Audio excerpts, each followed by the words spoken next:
Just run through some of your thoughts on it, and then we'll talk to Natasha about hers. I did think that, actually, James in Tunbridge Wells. You spoke, they listened, the Cones hotline is back. What a question. Obviously nothing else going on. That question, James in Tunbridge Wells, as you well know, is a gimme. Quite a few of you picking up on that. I resurrected the ghost of the Cones hotline yesterday.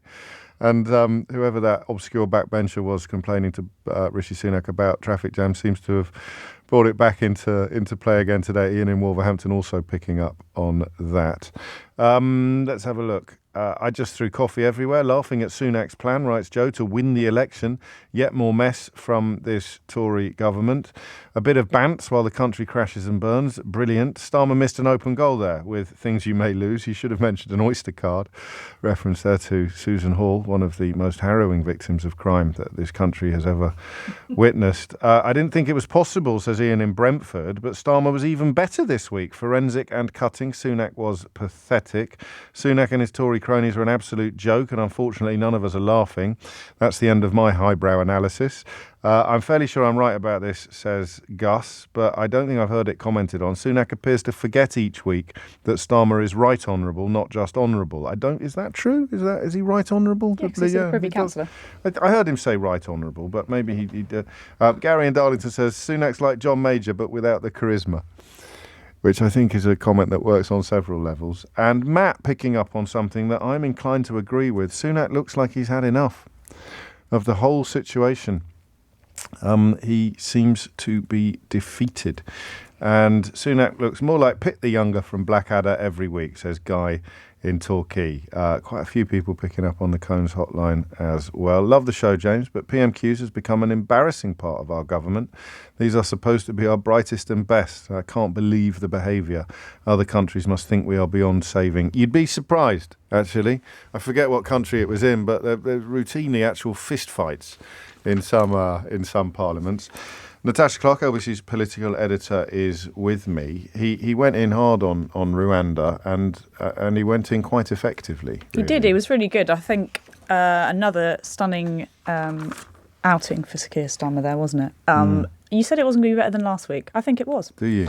No, I said it might be. You said it wasn't. No, I said it wouldn't be. How dare you rewrite history? No, I said you said that it was going to be better, that it could be better, yes, and it was. So I'm just telling you that you're right. I thought you might appreciate that. We get used to that. I thought it was better than last week.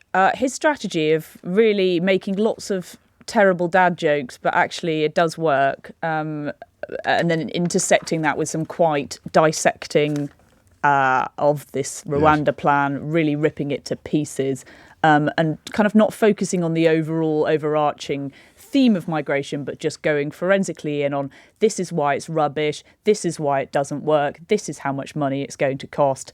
I think that really worked for him today. Staying away from the moral dimension of it as well, which is, almost the essence of Keir Starmer, isn't it? Pragmatism, really, ahead of anything else. Because if you stay away from the moral dimension, you don't have to really...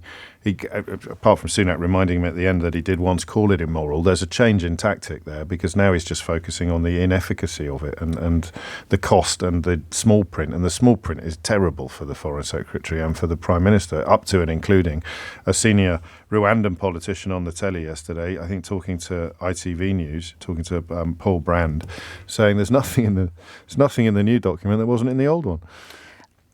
Sure, there's a lot of good detail in there that we did go through yesterday, which is now getting ripped apart, yes. However, including the idea that criminals, we were told yesterday on a Home Office briefing, will be taken back to the UK. If you get deported to Rwanda and commit a crime, you go get to jail brought for back 5 to the years, UK. you can get brought back to the UK afterwards, and then redeported somewhere else apparently after that. Yeah, that was Chris Philp, who, it's fair to say, got into knots in that. Doesn't really cover himself in glory whenever he steps outside.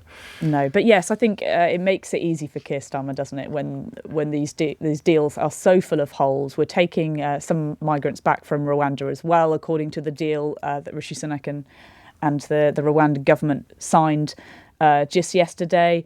There's lots to go on, isn't there? That, you know, 140 million pounds we've spent on this partnership. Yeah. We know there's going to be spent more money. James Cleverly did admit yesterday that more money is going to be spent sending it to Rwanda to prop up the details for this treaty. We don't know how much yet. They're being very tight-lipped about it. But yes, more money being thrown away, possibly down the drain for a system that might never get up and running ever again. That's the money that's gone to Paul Kagame regime, of course. But Peter Gagan, who applies his trade now largely independently, I really heartily recommend his Democracy for Sale Substack, previously, of course, at Open Democracy. Peter's put in an FOI, I think, on some of the costs.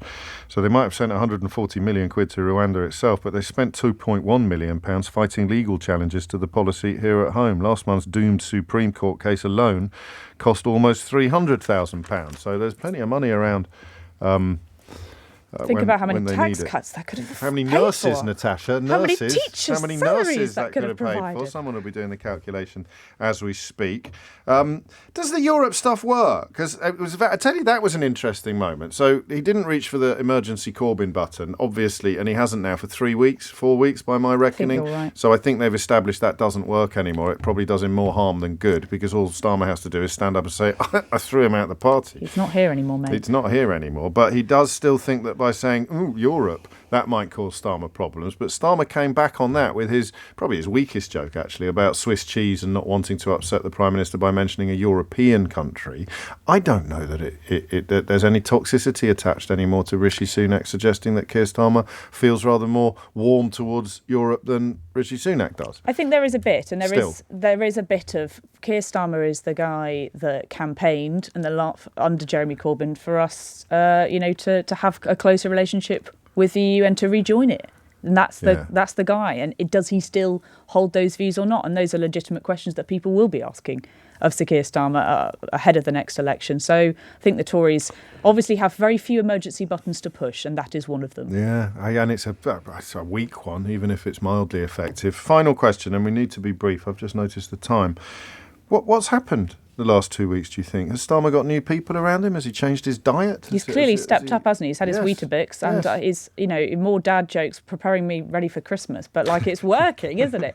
I think all of them are ready for a bit of a break. There's lots of raucous shouting across the chamber. Yeah. Eleanor Lang telling everyone to calm down a bit. I But prefer yes, her to Lindsay Hoyle. I think she does. I don't want to hear too much of the Speaker or the Deputy Speaker at PMQs, and she I think does a bang up job. But do we know, has he got new people with him? Or I do know there are a few people I do know that have moved into Sir Keir Starmer's team recently, so I'm definitely going to be messaging them and saying well done. The PMQs are sounding a lot better, but yes, not sure on that one. But it does seem like he's sharpened up his act.